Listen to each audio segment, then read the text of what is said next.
सम्माननीय सभामुख महोदय, मैले वास्तवमा आज यहाँ डाइसबाट बोलिराख्दाखेरि कहाँबाट सुरु गरौँ भन्ने अलिकता मलाई एउटा अनौठो उलाइरहेको छ। तर म आज एउटा यस्तो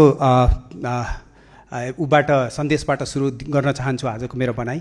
आज डेङ्गु अवेरनेस डे हो। लास्ट टाइममा पनि हामीले कुरा गरेको थियौँ।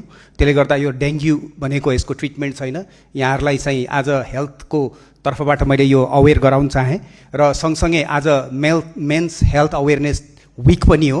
त्यसले गर्दाखेरि यदि हामीले बुझ्यौँ भने 1 in 4 in life time will have stroke भन्न खोजेको, हामी यदि 25 वर्षभन्दा माथि छौँ भने 4 जना मध्ये 1 जनालाई स्ट्रोक हुन्छ। त्यसलाई चाहिँ अलिकति ध्यान गरेर हामीले रिस्क फ्याक्टर्सहरू घटाउने काम गरौँला। र अहिले म यो विनियोजन विधेयक 2083-84 को छलफल गर्दाखेरि म एउटा पहलीबाट खास सुरु गर्न चाहन्छु। एउटा बिरामी अस्पताल आइपुग्नुहुन्छ, अस्पतालमा भवन पनि छ, अस्पतालमा कोठा पनि छ, अस्पतालमा शय्या पनि छ, औषधि पनि छ, मेसिन पनि छ, तर उपचार हुँदैन किन? यो जहिले पनि यसले चाहिँ हामीलाई एकदमै टेन्सन दिइरहेको हुन्छ र मैले यसलाई खोज्न थालेँ। खोज्दाखेरि मैले कसैले के भनेको भेटेँ भने डक्टर छैन, कसैले डक्टरले भन्नुहुन्छ नर्स हुनुहुँदैन, नर्सले भन्नुहुन्छ जनशक्ति छैन, जनशक्तिले भन्नुहुन्छ दरबन्दी छैन, र दरबन्दीले भन्छ कि बजेट छैन, र बजेटले लास्टमा भन्छन् कि प्राथमिकता छैन। र यो कुरा गरिराख्दाखेरि प्राथमिकतासँग सोद्धाखेरि प्राथमिकताले भन्छ इच्छा शक्ति छैन, र अनि इच्छा शक्तिलाई खोज्न जाँदा त्यो फाइलभित्र भेटिँदैन। त्यो वास्तवमा सायद त्यो पनि कुनै समितिको प्रतिवेदनकै पक्षमा अथवा प्रतीक्षामा बसिरहेको हुन्छ। माननीय सभामुख महोदय, अर्को प्रश्न पनि मलाई कहिले आफैलाई सोधिरहेको हुन्छु, यदि योजना बनेको छ भने कार्यान्वयन किन हुँदैन? यदि कार्यान्वयन भएको छ भने समस्या किन दोहोरिरहन्छ, र यदि समस्या दोहोरिरहन्छ भने सफलताको कार्यक्रम किन हुन्छ? र यदि उपलब्धि यति धेरै छन् भने समस्या किन उस्तै छ, र यदि समस्या उस्तै छ भने उपलब्धि कहाँ छ त?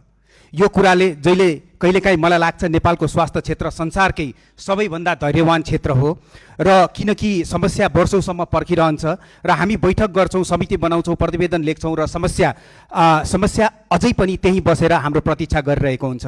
तर सम्माननीय सभामुख महोदय, यो हाँसोको विषय चाहिँ पक्का होइन, किनभने समस्याको अर्को नाम भनेको मानिसको पीडा नै हो। र आज म त्यही दृश्य सम्झन्छु कि आइसियुको अगाडि बसिराख्नु भएको ती बुढाहरू, ती आइसियुको बेडमा बस्नुभएको ती व्यक्तिहरू, ती काँडामा औषधि नपाएर हिँडेका ती हाम्रा जनताहरू र ती परिवारहरू। र हामी आज आर्थिक वर्ष 2083-84 को बजेटमाथि छलफल गरिरहेका छौँ। सरकारले लगभग 21 खर्ब 24 अर्ब रुपियाँको बढी बजेट अहिले लिएर आएको छ र स्वास्थ्य क्षेत्रमा अलमोस्ट 4.8% जस्तो लगानी गरेको छ। यी घोषणाहरू स्वागत योग्य नै छन्, तर मेरो प्रश्न घोषणाको होइन, मेरो प्रश्न खास परिणाम बारेमा हो। यसले परिणाम के दिन्छ र कसरी दिन्छ भन्ने कुरा। र किनकि हामीलाई एउटा कुरा के थाहा छ भने कुनै पनि बिरामीलाई स्ट्रोक भयो भने स्ट्रोकको बिरामीले बजेट भाषण सुन्दैनन्, उसले समयमै उपचार पाउँछन् कि पाउँदैनन् भन्ने त्यो चाहिँ इम्पोर्टेन्ट हुन्छ। र क्यान्सर भएको आमाले कहिले पनि नीति खोज्नु हुँदैन, उहाँले उपचार खोज्नुहुन्छ। र दुर्गम गाउँको गर्भवती महिलाले बजेट विनियोजन खोज्नुहुन्न, उहाँले सुरक्षित प्रसुति सेवा छ कि छैन खोज्नुहुन्छ। र माननीय सभामुख महोदय, एउटा रोगले केवल एउटा व्यक्तिलाई मात्र होइन पुरै परिवारलाई धराशाय गराउँछ। त्यसैले गर्दाखेरि म आर्थन सोफेनहमरले जहिले पनि भन्ने गर्छु, health is not everything but without health everything else is nothing. र यसले यही कुरा गर्दाखेरि यो पहिलेको उत्तर बिस्तारै स्पष्ट हुँदै जान्छ। यो समस्या डाक्टरको होइन, यो समस्या नर्सको होइन, यो समस्या कुनै पनि प्यारामेडिकल कुनै पनि व्यक्ति विशेषको होइन, यो समस्या त पुरा श्रृङ्खलाको, यो त एउटा सिस्टमको समस्या हो। त्यही भएर यहाँ यो व्यक्तिवाद भनेर भन्दा नि हामीले श्रृङ्खला र सिस्टमलाई फिक्स कसरी गर्नुपर्छ भन्ने यो बजेटले चाहिँ भन्नुपर्ने हुन्छ।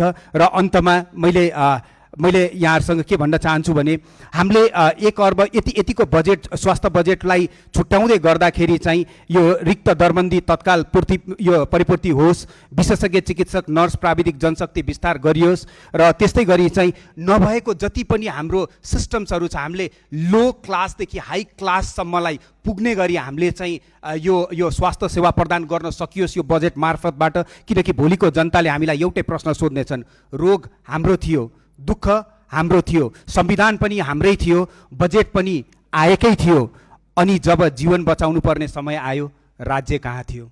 यति भन्दै यहाँहरूबाट बिदा हुन चाहन्छु। यो बजेटले सबैको कल्याण गरोस्। Thank you so much.